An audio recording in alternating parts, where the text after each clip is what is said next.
محمد وآله وأصحابه أجمعين. أما بعد فأعوذ بالله من الشيطان الرجيم. بسم الله الرحمن الرحيم. والفجر وليال عشر والشفع والوتر والليل إذا يسر هل في ذلك قسم لذي حجر. وعن جابر رضي الله تعالى عنه قال قال رسول الله صلى الله عليه وسلم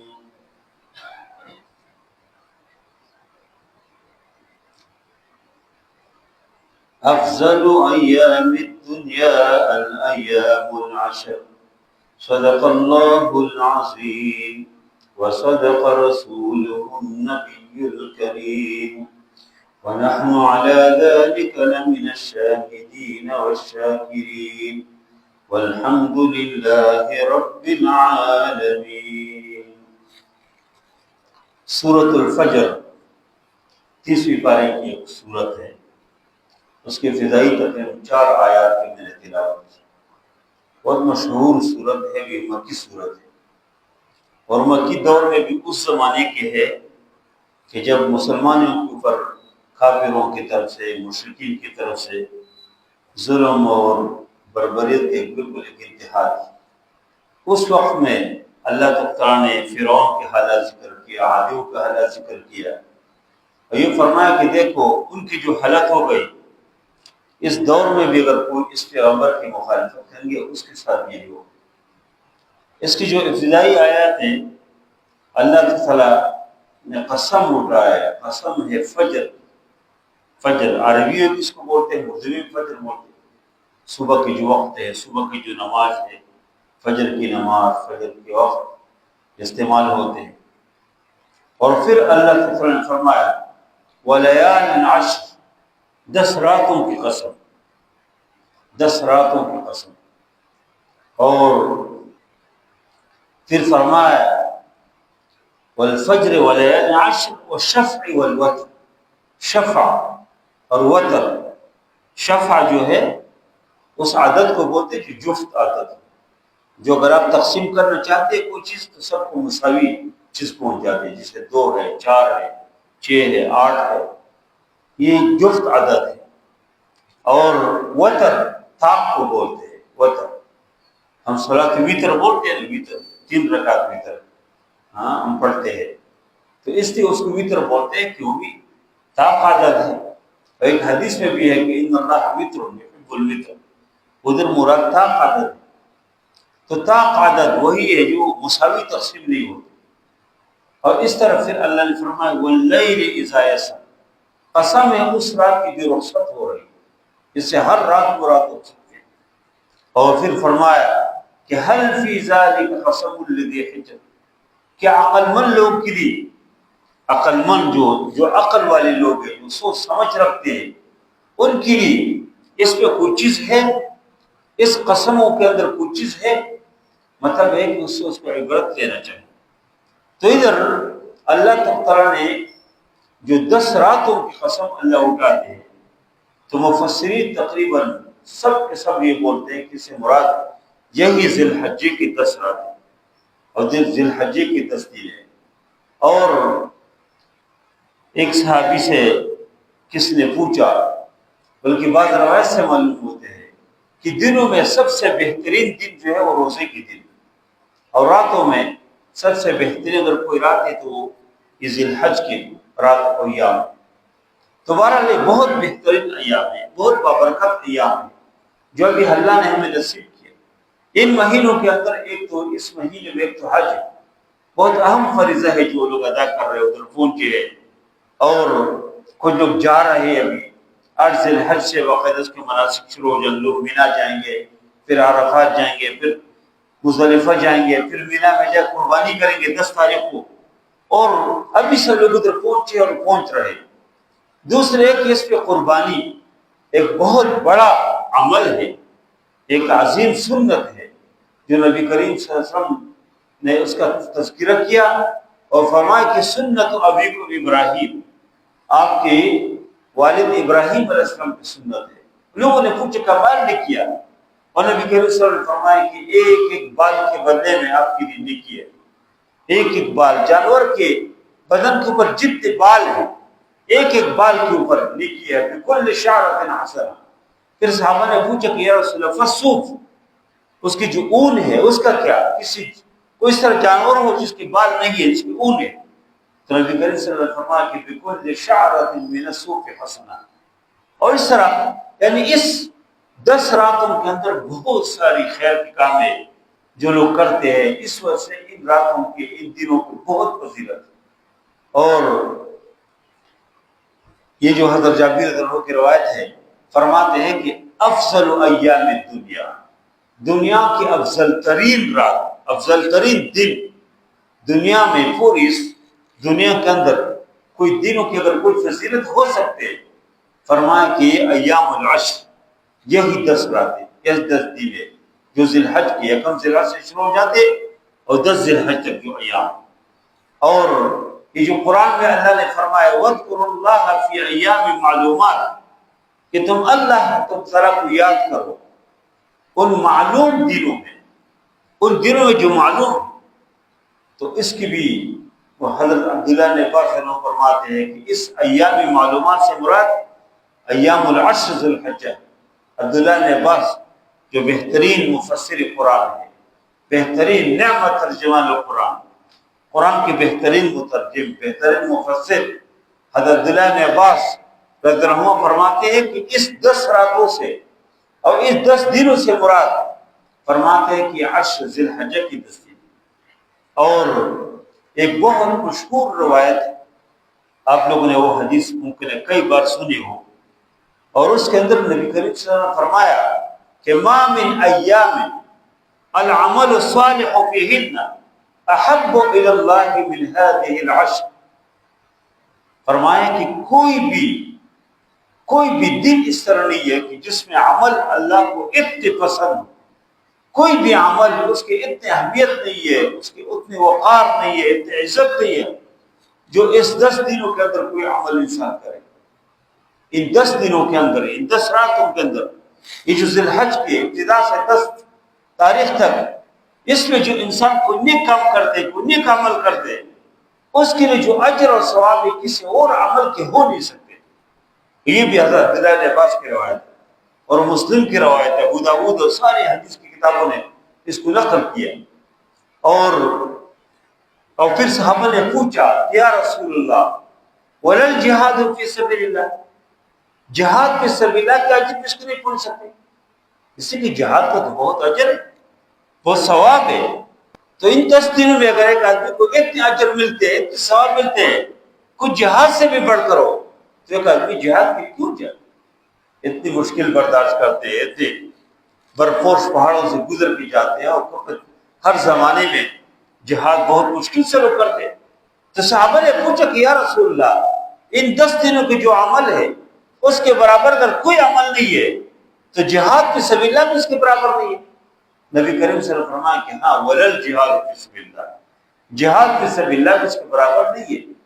اور پھر اللہ کے نبی صلی اللہ علیہ وسلم نے فرمایا الا رجل خرج بنفسه وماله فلم يرجع من ذلك بشيء، مگر وہ آدمی کہ جو ان 10 دنوں میں جو عمل کرتے اس سے اس آدمی کے اجر زیادہ ہے کہ جو اپنے مال کے ساتھ نکل جائے اللہ کے راستے میں، خود بھی نکل جائے اور مال کو بھی لے جائے، اور فلم یرجع من ذلک بشیء، کوئی چیز واپس نہ آئے، خود بھی اللہ کے راستے میں شہید ہو جائے۔ ذالک شہادت کا تو بہت بڑا مرتبہ ہے، شہید ہو جائے اللہ کے راستے میں، اور جو مال لے کے گئے وہ بھی اللہ کے راستے میں خرچ ہو جائے۔ یعنی اگر اس کے پاس گھوڑا ہے، گھوڑا بھی اللہ کے راستے میں کام آ جائے، ان کے پاس کوئی اونٹنی ہے وہ بھی اللہ کے راستے میں، نقد مال لے کے گئے وہ بھی اللہ کے راستے میں خرچ ہو جائے، کوئی چیز واپس نہ لائے، خود بھی واپس نہ آئے اور اللہ کے راستے میں شہید ہو جائے، تو فرمائے کہ اس آدمی کی اجر پھر ان دنوں میں، ان راتوں میں جو آدمی عمل کرتے اس سے بہتر۔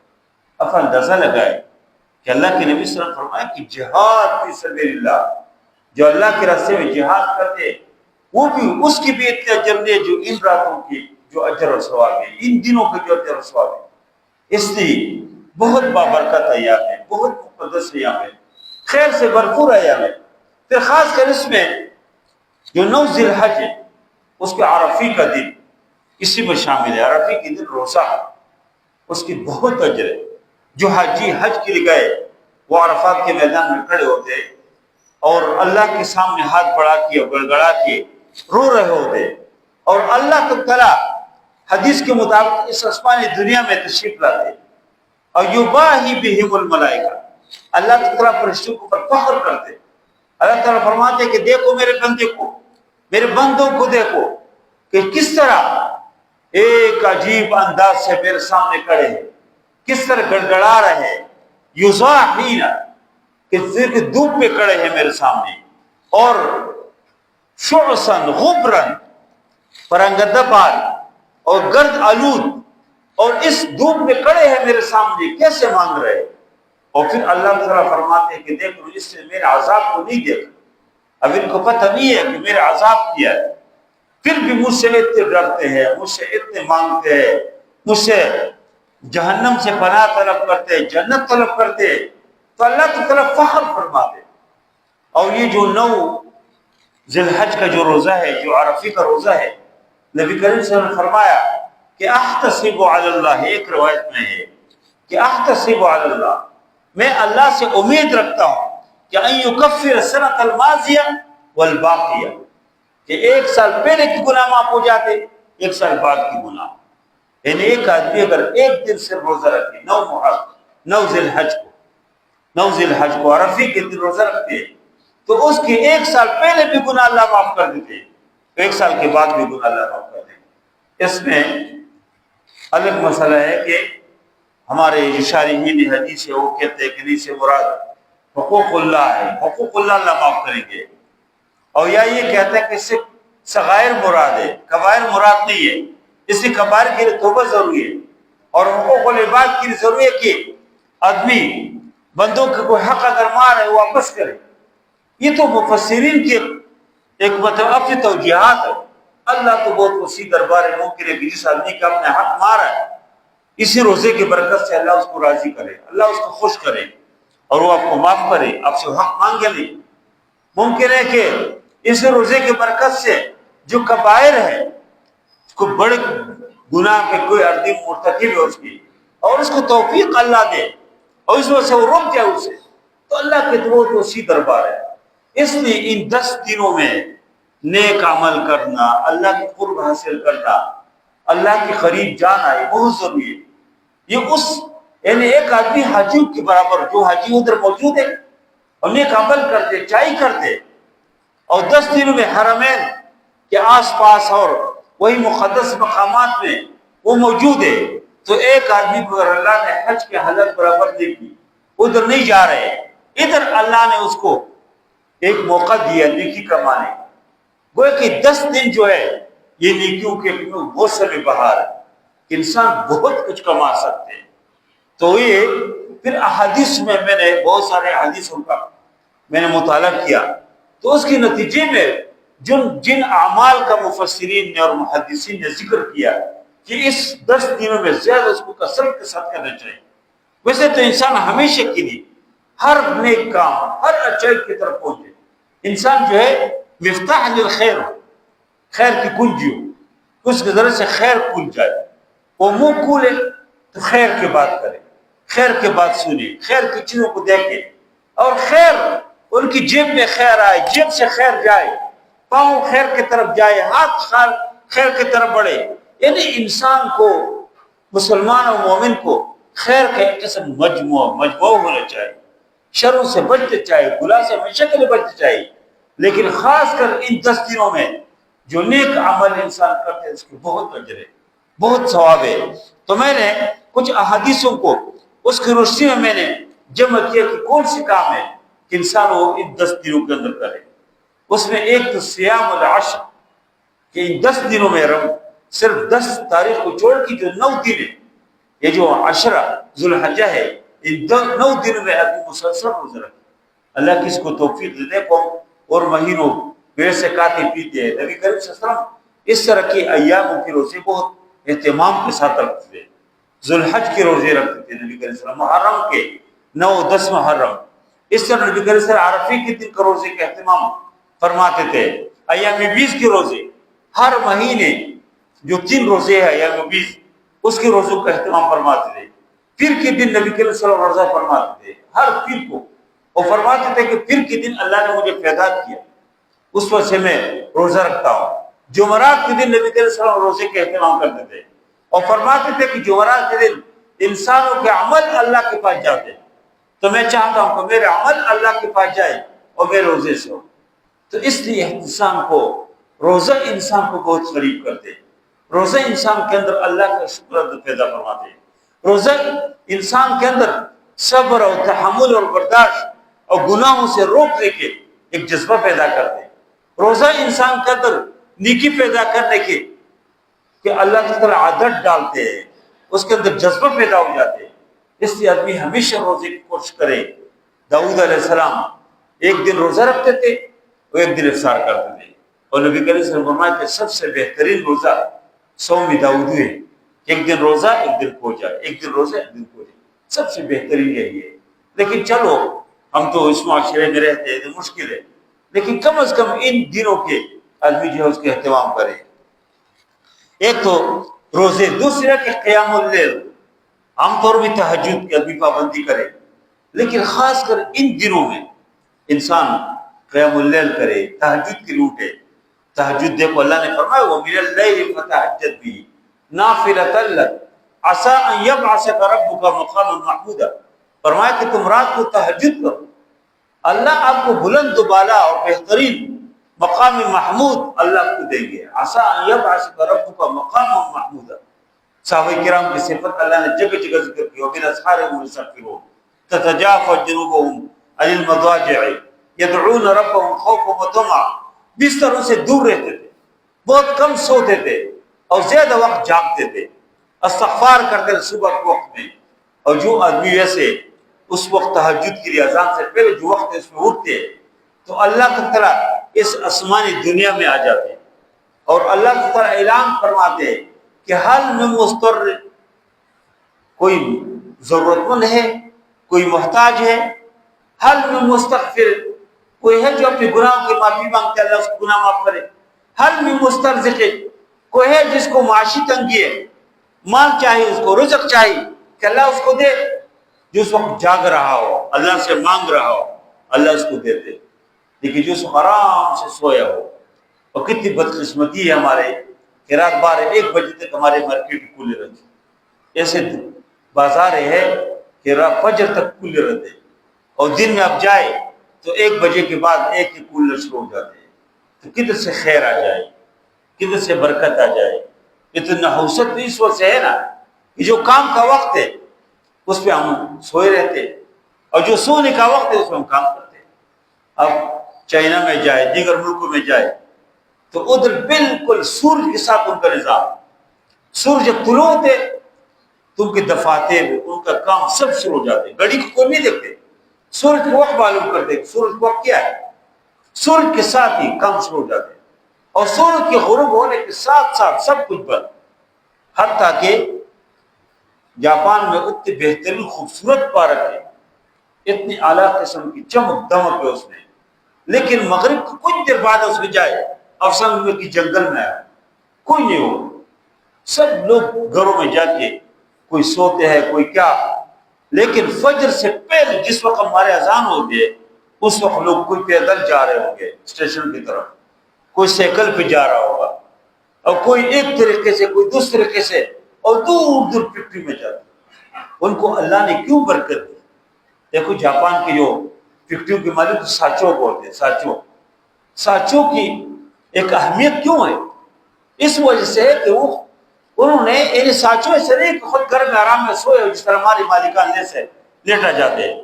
ساچو خود جائیں گے. 8 بجے فیکٹری کا ٹائم ہے تو 8 بجے سے 10 منٹ پہلے سب لوگ مزدور اور اس کے جو ساچو ہے سب حاضر ہوں گے.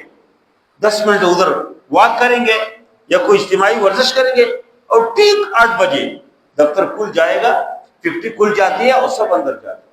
اس سے اللہ نے برکت دی پوری دنیا میں۔ دیکھو ان کی چیزوں کو دیکھے کتنا اہمیت، میرے جاپان لکھا ہو لوگ کتنے اس کو اہمیت دیتے۔ ہمارا وجہ یہ ہے کہ انہوں نے اپنے اوقات کو بہت منظم کیا، وہی طریقہ جو اسلام نے سکھایا، اسلام کا جو انداز تھا انہوں نے اپنایا۔ اور ہم جو ہے ہمارے یہاں 12 1 2 بجے تک، حتیٰ کہ شادیوں میں پہلے تو ابھی تو الحمدللہ کچھ بہتری آ گئی، پہلے جو ہے شادی کی 12 بجے کا ٹائم کاٹ کے دیتے تھے اور 2 بجے کا شروع ہوتا تھا، اور صبح نکاح خوان بھی سوئے ہوتے تھے جس نے نکاح پڑھایا، اور جس کی نکاح ہے وہ بھی، اور سارے لوگ جو نکاح میں گئے سب سوئے۔ اس نکاح میں خیر کدھر سے آ جائے، اس میں برکت کدھر سے آ جائے؟ جو وہ جس نے نکاح پڑھا ہے وہ مولوی صاحب بھی فجر میں نہ ہو، سویا ہو نکاح خواہ، اور جس کی نکاح ہو وہ بھی نہ ہو، اور جو لوگ اس نکاح میں شریک ہو وہ بھی سو فجر میں نہ ہو، تو برکت کدھر سے آ جائے؟ اس سے تو طلاق کا ہمارے یہاں جو شرح بہت ضابطہ ہوا ہے اس کا وجہ ہی ہے۔ تو اس لیے میں یہ کہنا چاہ رہا تھا کہ تہجد کی ہمیں اہتمام کرنا چاہیے۔ فرض نماز تو ایک مسلمان اور مومن کی حیثیت سے فرض ہے۔ کوئی اگر فرض نماز نہیں پڑھتے ہو تو اللہ کے عذاب کے مستحق ہے۔ قرآن میں اللہ نے جگہ جگہ فرمایا اقیم الصلاۃ اقیم الصلاۃ اقیم الصلاۃ، ایک جگہ نہیں کئی جگہ فرمایا۔ اور جب یہ نماز کا وقت آ جاتے تو یہ اقیم کے حکم متوجہ ہو جاتے، اقیم الصلاۃ، کہ ہر آدمی سے، ہر مسلمان سے اللہ کہتے ہیں اقیم الصلاۃ، نماز پڑھو۔ ایک آدمی آرام سے دکان میں بیٹھا ہوا ہے، ایک آدمی آرام سے گھر میں بیٹھا ہے، اور اللہ فرماتے ہیں اقیم الصلاۃ، نماز پڑھو۔ اس کے اوپر اللہ کے عذاب نہیں آئیں گے تو کیا ہے؟ یہ کوئی خیر کی توقع رکھتے؟ ان کا یہ خیال ہے کہ میں کامیاب ہو جاؤں گا، میں سکون حاصل کر دوں، میں اطمینان نہیں، کبھی بھی نہیں، یہ توقع کبھی نہ رکھے کس طرح کامیاب ہو جاتے۔ اس لیے فرض نماز تو ہر مسلمان، ہر عاقل بالغ کے اوپر فرض ہے کہ وہ نماز ادا کرے۔ نماز میں کوئی کوتاہی اسلام میں برداشت نہیں ہے، اس کی بہت عظیم گناہ ہے جو فرض نمازوں کو چھوڑتے ہیں۔ لیکن ایک مسلمان جو اللہ سے ڈرتے ہیں، جو جنتوں کے طلبگار ہو، اس کو چاہے کہ وہ تہجد کی پابندی کرے۔ تہجد فجر کی نماز سے تھوڑے سے پہلے اٹھے اور فرض کی باقاعدگی سے پابندی کے ساتھ فرض نماز جو ہے وہ ادا کرے۔ اس طرح قرآن کی تلاوت ان 10 دنوں میں خاص کر قرآن کی تلاوت بہت زیادہ کرے۔ قرآن کی تلاوت ویسے ہمیشہ کرنا چاہیے، قرآن سے تعلق بنانا چاہیے۔ ہمارا قرآن کے ساتھ تعلق بہت کمزور ہے، یعنی عرب دنیا کے اندر روایتی جاتے دیکھتے تو ایک آدمی جب مسجد میں آتے تو رکعت تحیۃ المسجد پڑھتے اور پھر ڈائریکٹ قرآن لیں گے، قرآن کی تلاوت کریں گے۔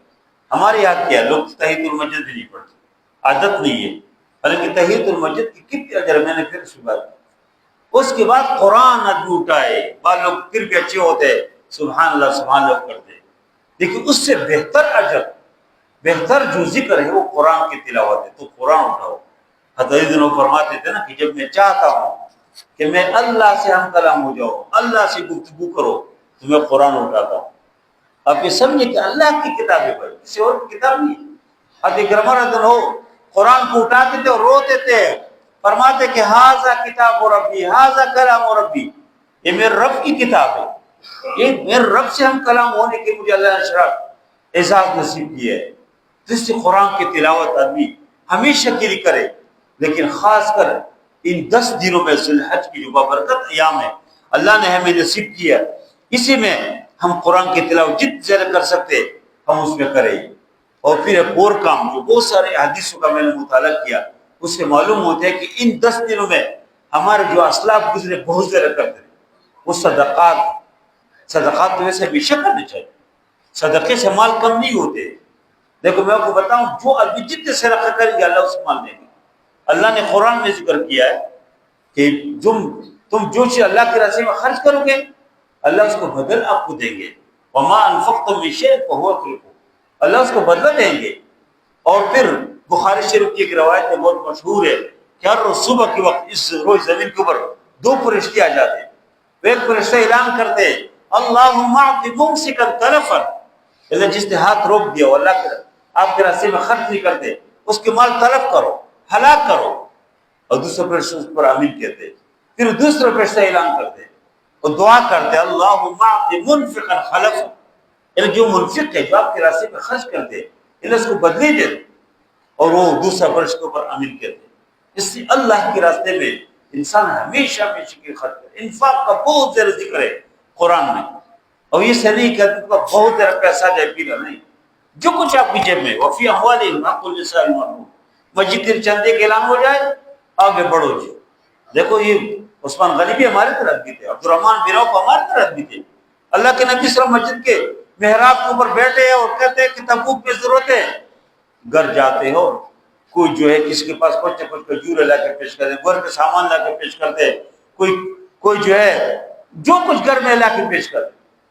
ہمارے طرح انسان آج بھی اس زمانے میں بھی جتنی دنیا کے اندر خیر کا کام ہے اس کے اوپر پیچھے کوئی گورنمنٹ نہیں ہے, کوئی حکومت اس کے پیچھے نہیں ہے. الحمدللہ یہ جتنی دینی مدارس ہے, ہر ایک مدرسے میں ہزاروں طالب علم پڑھتے, یہ مساجد, یہ مراکز, یہ نیک لوگوں کے تعاون سے چل رہے ہیں. یہ خیر کے سر چشمے ہیں, اس میں اپنے حصہ ہمیشہ ہمیشہ ڈال لے کرو. جتنے آپ سے ہو جہاں بھی کہ کوئی خیر کی جگہ میں کوئی کہتے ہیں چندہ, بعض جگہ میں لوگ کہتے ہیں اپنی نکالیے, اور تم اللہ کے نام پہ دو. اس نے اپنی نکال لیا نا, وہ جانے اس کے قبر جانے, وہ جانے اس کے خیرت جانے, تم اللہ کے نام پہ دو. آگے اگر وہ اپنی جیب میں ڈالتے وہ حرام خور ہے, اللہ اس سے پوچھیں گے. تم اللہ کے نام پہ دو, اللہ کو بہت برکت دیں گے. تو اس لیے ان 10 دنوں کے اندر صدقات ہمارے جو اسلاف اس نے بہت کیا ہے, بہت زیادہ مال اللہ کے راستے میں خرچ فرماتے تھے. اور اس طرح استغفار اور درود شریف میں نے پہلے ذکر کیا تھا کہ کامیابی کی جو سیڑھی ہے, وہ لوگ کہتے ہیں بزرگ کے پلے باندھو. میں آپ کو نصیحت کرتا ہوں کہ 2 چیزیں اپنائیں, ایک استغفار اور دوسری نبی کریم صلی اللہ علیہ وسلم کے اوپر درود. آپ کی جو بھی مصیبت ہے, جو بھی تکلیف ہے, آپ کی جو پریشانی ہے, اللہ ختم کریں گے. جو کچھ آپ کو ضرورت ہے, دیکھو استغفار کے بارے میں تو قرآن میں اللہ نے فرمایا وَأَنِ رَبَّكُمْ, استغفار کرو, فَقُلْتُ اسْتَغْفِرُوا رَبَّكُمْ إِنَّهُ كَانَ غَفَّارًا يُرْسِلُ السَّمَاءَ عَلَيْكُمْ مِدْرَارًا وَيُمْدِدْكُمْ بِأَمْوَالٍ وَبَنِينَ وَيَجْعَلْ لَكُمْ جَنَّاتٍ وَيَجْعَلْ لَكُمْ أَنْهَارًا. فرمایا کہ تم استغفار کرو اللہ بہترین بارشیں برسائیں گے. تم استغفار کرو اللہ مال دیں گے. تم استغفار کرو اللہ بچے دیں گے. وَيُمْدِدْكُمْ بِأَمْوَالٍ وَبَنِينَ. اور یہ اسی طرح درود شریف نبی کریم صلی اللہ علیہ وسلم نے فرمایا, اس کی بہت کے فضیلت ذکر کیا کہ جو درود شریف پڑھتے ہیں زیادہ کثرت کے ساتھ, فرمایا کہ اس کے غم اور سارے تکالیف جو ختم ہو جاتے ہیں. اس لیے استغفار اور درود شریف یہ دونوں کو خاص کر ان 10 دنوں میں ہم اپنی زندگی کا حصہ بنائے. جب بھی آتے جاتے ہیں اس کو جتنی زیادہ کثرت کے ساتھ پڑھیں گے تو اس میں اتنا ہی خیر ہے. اور اس طرح ہر نیکی اور صلۃ الرحمٰ, صلۃ الارحام, اپنے رشتہ داروں کے ساتھ صلہ رحمی کرنا. رشتہ دار, عزیز و قارب, دوست احباب, خاص کر جو آپ کی خونی رشتے میں شامل ہیں, ان کی حالت معلوم کریں. بھائی آپ کی کیا حالت ہے, ان کے گھر جاؤ, ان سے دعا سلام کرو. خاص کر وہ لوگ جن کے آپ سے تعلقات خراب ہیں, وہ آپ کو نہیں پسند کرتے, لیکن آپ اللہ کی رضا کے لیے گھر جائیں. صلہ رحمی میں بہت خیر. یعنی وہ مشہور واقعہ کہ لاہور میں ایک آدمی ڈاکٹر کے پاس گیا, اس کو بہت موذی کوئی بیماری شروع ہو گئی تھی, کوئی کینسر ہے. تو ڈاکٹر نے اسے پوچھا کہ تم کب سے اپنے گاؤں میں نہیں گئے؟ ہم جب شہروں میں آ جاتے ہیں فیملی کے ساتھ, اپنے گاؤں میں پھر کم جاتے ہیں. تو اس نے کہا جی میں تو کوئی 20 سال سے نہیں گیا. ڈاکٹر نے کہا کہ تم چلو 20 دن پھر اپنے گاؤں میں جاؤ, جو آپ کا علاقہ ہے پنجاب کی کس علاقے کے تھے, ادھر جاؤ 20 دن گزار کے پھر آپ کا ٹیسٹ میں کرتا. جب وہ 20 دن کے لیے اپنے علاقے میں گیا اور لوگوں کے گھروں میں گیا, اپنے رشتہ داروں کے پاس گیا, لوگوں نے اس کی دعوت کی, لوگ نے اس کی دعوت کی, کسی کو تحفے دیا, کسی کو نقد رقم دیا, ہر آدمی کی دعائیں. تو جب ان دعاؤں کے نتیجے سے واپس آ گیا واپس, اور 20 دن بعد اس کا ٹیسٹ کیا ڈاکٹر نے, دیکھو تو ٹھیک ہو گیا. وہ بیماری کوئی کہ ہے نہیں. اس سے دعاؤں کے بہت اثر ہوتے ہیں. اپنے رشتہ داروں کے پاس اب جائے. ہمارے لوگ کیا کرتے, والدین زندہ ہوتے, بیچاروں کے لوگ پوچھتے نہیں. جب یہ والدین مر جائے نا, پھر مولویوں کے سامنے جو ہے ہر طرح کے پھل اور فروٹ رکھیں گے, اور مولوی صاحب کھاؤ, اور مولوی صاحب میرے والدین کے لیے دعا کرو, ختم قرآن کرو. نہیں, دنیا میں والدین کو کھلاؤ, والدین کی دعائیں لو, کسی کو کھلانے کی ضرورت نہیں ہے. اور بعض اوقات لوگ آتے ہیں, بھائی میرے والد صاحب وفات پائے, مولوی صاحب کہتے ہیں کہ میں آپ کو 6 قرآن دوں گا, 8 قرآن, یہ سب دھوکے لوگ دیتے ہیں. کوئی پاگل ہے کہ آپ کو 8 قرآن دے؟ قرآن وہ اپنی کیوں نہیں پڑھتے کہ آپ کی پڑھے؟ یہ جھوٹ بولتے ہیں. جو کسی کو کہتے ہیں کہ میں آپ کو 10 قرآن دوں گا، میں نے 15 قرآن، کوئی ایسے نہیں ہے کہ آپ کو 10 قرآن پڑھ کے آپ کو دے. یہ جھوٹ بولتے ہیں لوگ، اس لیے کہ عوام ہے نا، وہ ہمارے یہاں مشہور ہے کہ عوام کل علام، کہتے ہیں کہ اس کو بس مزے کرو، ان سے لوٹو، اس کو لوٹ رہے آپ کو. خود دنیا میں اپنی جواب کے والدین زندہ ہے، اس کے چہرے کو دیکھنے میں ثواب ہے، اجر ہے. اس کے سامنے جاؤ، اس کے پاؤں دباؤ، اس کے کہو میرے لیے دعا کرے. اور جب بھی نہ ہو اور تم پھر دنیا جہان کی چیزیں لوگوں کو کھلاؤ، اس کا فائدہ نہیں. دنیا میں کھلاؤ، خاص کر صلۃ الارحام، صلہ رحمی پالنا، رشتہ داری پالنا، جس کے ساتھ آپ کے خونی رشتہ ہے اس کو پالنا، یہ بہت ضروری ہے. ہر وقت آدمی اس کا خیال کرے. اور خاص کر ان 10 دنوں میں جو احادیث کا خلاصہ کرے اور دیکھ لیتے، اس سے معلوم ہوتا ہے کہ ان 10 دنوں میں اس کی بہت اہمیت بڑھ جاتے ہیں کہ ایک آدمی جو ہے صلۃ الارحام خصوصیت کے ساتھ کرے. اور اس طرح مسکینوں کو کھانا کھلانا، یتیموں کو کپڑے. اب دیکھیں بہت سارے مسکین بیچاروں کے پاس کچھ نہیں ہوتے، بہت سارے لوگ ہیں، ہاں یتیم لوگ ہیں، یتیم خانے ہیں. آغوش کے نام سے آپ کو سنے ہو گئے، مختلف ادارے ہیں. پہلے یتیم ادھر ادھر، اس کی الحمدللہ لوگوں کے تعاون سے ادارے چل رہے اچھی. ادھر سبززار میں، بلکہ یہ گلشن راوی کے ساتھ ایک نیم سرکاری ادارہ ہے، کئی بار میں اس میں جمعہ پڑھانے گیا ہوں. ماشاءاللہ لوگوں کے تعاون سے وہ چل رہے، یتیم بچے، اور ماشاءاللہ بہت لوگ اس سے تعاون کرتے ہیں، اور وہ اعلیٰ اسکولوں میں پڑھ رہے. اس طرح یتیموں کی خصوصی سرپرستی کرو آپ لوگ. اور اس مہینے میں خاص کر 10 دنوں میں سب سے بہترین جو عبادت ہے وہ تکبیرات ہے. تکبیرات، سبحان اللہ، اللہ اکبر، اللہ اکبر، لا الہ الا اللہ، واللہ اکبر، اللہ اکبر، وللہ الحمد. حضرت عبداللہ نے عباس، عبداللہ نے عمر اور بہت سارے صحابہ مدینے کے بازار میں سے جاتے تھے کہ تکبیرات پڑھے، اور لوگ بھی ساتھ پڑھتے تھے. آپ گھر سے نہیں تکبیرات پڑھو، گھر میں داخل ہوتے تکبیرات پڑھو. ایک تو ہمارے یہاں یہ ہے نا کہ ہم عرفے کے دن فجر کی نماز سے شروع کرتے، اور عید کی تیسری دن عصر کے نماز تک یہ کوئی تقریباً 23 نمازوں کے بعد پڑھتے. وہ تو ہے ہی، اس کے تو الگ ہی نہیں، وہ تو پڑھے، لیکن اس کے علاوہ بھی اب آپ نکلیں گے تو تکبیرات پڑھو. اللہ اکبر، اللہ اکبر، اللہ سب سے بڑا ہے، لا الہ الا اللہ، واللہ اکبر. کوئی عبادت بندے کی مستحق نہیں ہے، اللہ سب سے بڑا ہے. تسبیحات پڑھو، سبحان اللہ، الحمدللہ، اللہ اکبر، لا الہ الا اللہ وحدہ لا شریک لہ، لہ الملک والحمد یحیی ویمیت وہو علی کل شیء قدیر. جو کچھ آپ کو یاد ہے پڑھ لیا کرو. زبان کو اس کا عادی بناؤ، زبان کو خیر کی جو کلمات اس سے تر کرو، تو آپ کی زندگی میں اللہ برکت دیں گے، اللہ خیر دیں گے. اس لیے جو لوگ حج کے لیے گئے ہیں، جا رہے ہیں، اور بہت سارے لوگوں کو بیچاروں کے تقریباً کوئی 80 کوئی 70,000 کے قریب حاجی بیچارے جنہوں نے پرائیویٹ کمپنیوں سے داخلہ کیا، تو بیچاروں کے بھی مسائل. ہم ان کے لیے دعا گو ہے کہ اللہ ان کے لیے بھی ماحول بنائے کہ وہ جائے. انشاءاللہ اگر ان ایسے لوگ تو ہوں گے جس وہ صرف دل کے ساتھ اور وہ ذرا مشکل برداشت کر کے کما کے انہوں نے حج کے لیے داخلہ کیا ہوگا، اللہ ان کی برکت سے انشاءاللہ وہ سارے حاجیوں کو لے جائیں گے. وہ جو یمن کے ایک حاجی کا بہت مشہور واقعہ ہے کہ وہ ایئرپورٹ پہنچا لیٹ، اور جہاز ان سے جا رہا ہے، جہاز میں لوگ بیٹھ گیا اور وہ بند ہو گیا، اس کو چھوڑتے نہیں.